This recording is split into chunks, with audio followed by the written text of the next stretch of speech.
Beleza? Preparados para mais uma aula teórica?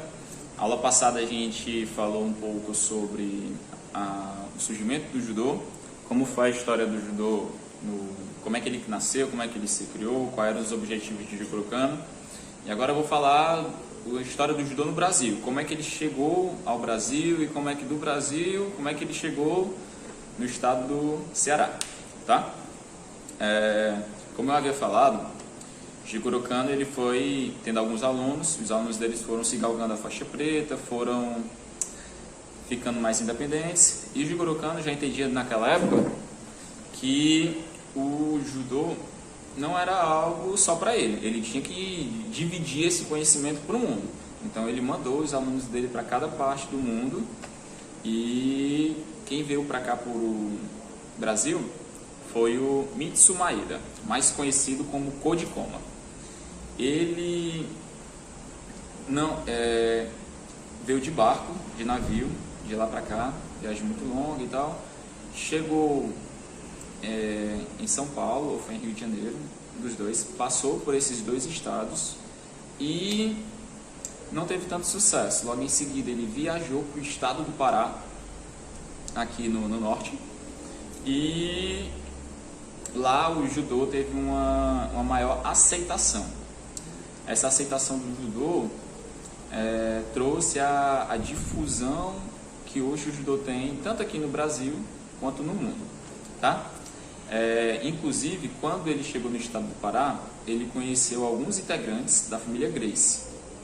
Então ele passou o conhecimento do judô para os familiares da família Gracie. Eu não lembro agora de cabeça o mais velho, mais antigo da família Gracie, mas com todo esse conhecimento foi se difundido outras artes, que no caso o jiu-jitsu, tá? Mas isso aí já é outra história, a gente entra em outra modalidade, não convém no momento. Jigoro Kano, Kodikoma, quando ele veio para cá, algumas estratégias que ele fazia era mostrar como é que funcionava o judô e tal, apresentava para o pessoal e via aceitação. Só que com o passar do tempo, que o judô já estava sendo aceito pelo pessoal, principalmente no estado do Pará, aqui no norte, e depois ele conseguiu introduzir o judô dentro do Rio de Janeiro e dentro de São Paulo. Só que ficava muito restrito a esses dois estados, sabe? Teve, logo depois, quando saiu do Pará, criou uma gama maior de pessoas, de praticantes dentro do Rio de Janeiro e São Paulo, até porque por uma questão populacional de pessoas que já existia nesses dois estados. Então ficava algo muito restrito, o pessoal dos outros estados só escutava alguns boatos de um judô que existia e tal. O pessoal dizia que os praticantes do judô tinham os pés fixados no chão, que não conseguiam derrubar os praticantes da modalidade do judô e etc. O judô tinha uma boa fama dentro do que as pessoas falavam naquela época. Então, o que foi que aconteceu? Isso é o básico de como o judô chegou aqui no Brasil. Depois o Kodikoma ele saiu difundindo pelos estados, fazendo algumas apresentações. Enfim, depois de tudo isso, o Kodikoma ele passou a fazer desafios com lutadores de outras modalidades, como boxe, MMA, Muay Thai. E esse tipo de desafio eram coisas que Jigoro Kano não gostava, não deixava. E infelizmente isso causou ele foi expulso, o Kodikoma, da Kodokan. Nos livros de arquivos que tem da Kodokan, ele não consta que ele tinha sido realmente expulso, mas Kodikoma falava que isso tudo tinha sido causou o fato dele ser expulso. Ele foi expulso por conta dessas coisas e ele dizia que se arrependia, tá? Qualquer coisa vocês podem encontrar isso na literatura do Judô no Kenkyu, do professor Rafael Sampaio. tá bom? Tem tudo descrito lá, tudo bem certinho. Enfim, então, mas mesmo assim ele não deixou de ser um judoca e continuou. E desde já alguns praticantes já foram virando faixas pretas aqui com o passar do tempo dentro do Brasil. E logo em seguida, foi o que aconteceu. Aqui no Ceará só existia o jiu-jitsu. Existiam algumas academias de jiu-jitsu aqui. E então veio um professor chamado Antônio Lima para cá. Presta bastante atenção nesse nome, Antônio Lima. Ele era praticante de judô no estado do Rio de Janeiro, faixa amarela, algo do tipo. Não tem assim ao certo relatos da graduação dele, mas ele era um praticante de judô que veio do Rio de Janeiro para cá, trabalhava no Rio de Janeiro, veio procurar melhores condições de trabalho aqui no Ceará. Então ele, já praticante já de artes marciais, queria continuar, encontrou uma academia de jiu-jitsu aqui, começou a dar aula de judô e tal, com pouco, mesmo ele não se graduou porque ele tinha uma lesão no joelho, era na perna, e isso impossibilitava dele fazer as graduações. Sempre quando chegava no período da graduação, ele se lesionava. Ele já tinha muito tempo de judô, mas esse problema que ele tinha impossibilitava ele de fazer as graduações, ok? Segura aí.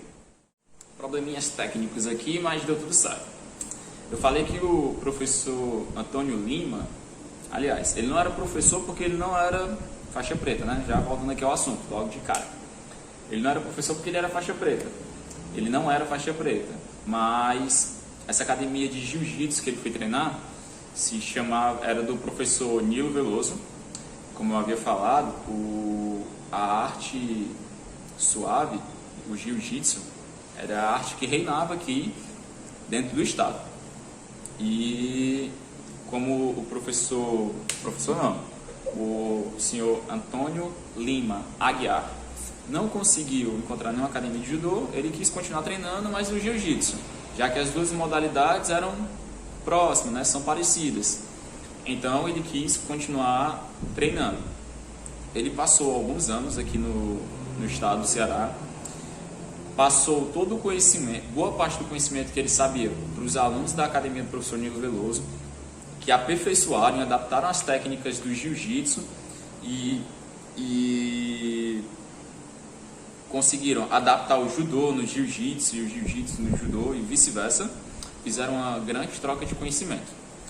O Antônio Lima Aguiar veio para cá com o intuito de abrir uma fábrica de camisas, só que não deu certo, o negócio dele quebrou e ele teve que retornar para o Rio de Janeiro.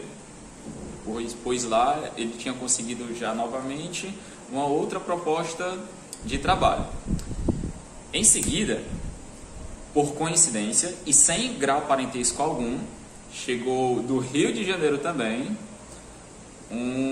realmente agora um professor chamado Antônio Lima Filho. O outro era Antônio Lima Aguiar e esse Antônio Lima Filho. Esse sim já era faixa preta, segundo dan, já vinha treinando com um professor bastante gabaritado a sua vida inteira no estado do Rio de Janeiro.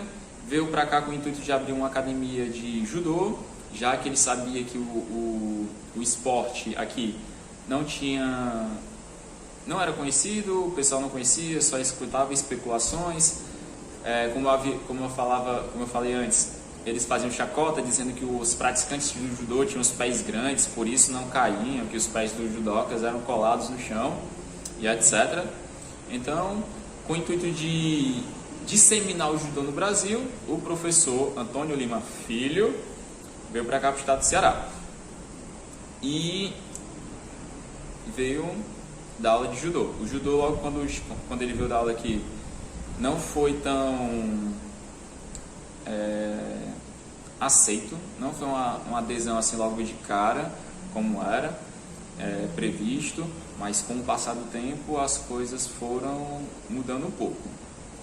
Na academia do professor Nilo Veloso, quando Antônio Lima Aguiar estava treinando na academia dele, existia um monitor chamado Milton Moreira. Acho que quem é da Sol Nascente conhece muito bem, e eu acho que todo mundo do estado do Ceará conhece o professor Milton Moreira muito bem. O professor Milton Moreira, ele treinava na academia de Jiu-Jitsu do professor Nilo Veloso, certo? Que o aluno Antônio Lima Aguiar treinava lá. Então, ele foi graduado até faixa marrom de Jiu-Jitsu, treinou com o professor Aguiar, que veio do Rio de Janeiro e tal, para abrir negócio de camisa, teve que retornar.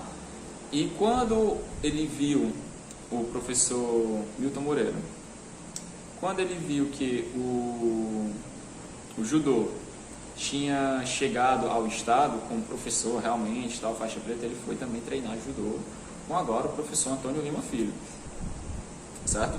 Então, nisso, o professor Milton Moreira foi se graduando com o passar do tempo, viu que o judô se adequou mais com ele. Então ele deixou o jiu-jitsu de lado, focou mais no judô, foi se tornando faixa preta. Ele foi o primeiro faixa preta do estado do Ceará, foi o professor Milton Moreira. E logo depois, aí, se eu continuar a história do professor Milton Moreira, eu já vou dar entrada na história da Sol Nascente, que foi quando ele foi criando a Sol Nascente e tal, e é onde nós estamos hoje. Que de lá pra cá não é uma história tão longa, é uma história assim de 50 anos que dá para se resumir em alguns minutos, certo? Mas esse é um pouquinho, galera, da história do judô no estado do Ceará. É um pouco complexo porque o professor Antônio Lima Filho tem um nome igual ao do rapaz que veio pra cá, que também era do Rio de Janeiro, cara, Antônio Lima Aguiar. Então a gente não pode estar confundindo os dois, certo? Mas não deixa de ser um fato e algo que nós, judocas do estado, temos que saber, tá certo? Então, como eu já havia falado para vocês na aula passada, o judô não é só a questão prática, não é só estar de judogi, estar fazendo handuri, treinando técnica, fazendo chikome. O judô não é só dentro do dojo. O judô é aqui, a parte teórica, a gente saber da história, a gente ter vivência. E isso é algo muito importante. Se todos os judocas tivessem a vivência de estar conversando com as pessoas mais antigas, estar próximo, estar perto, tenho certeza que você, professor de judô, você, atleta, seria um judoca melhor, tá ok? E é isso aí, galera. Qualquer coisa, qualquer dúvida, podem entrar em contato comigo se tiver ficado qualquer dúvida. E até a próxima aula, tá ok? Valeu! Us!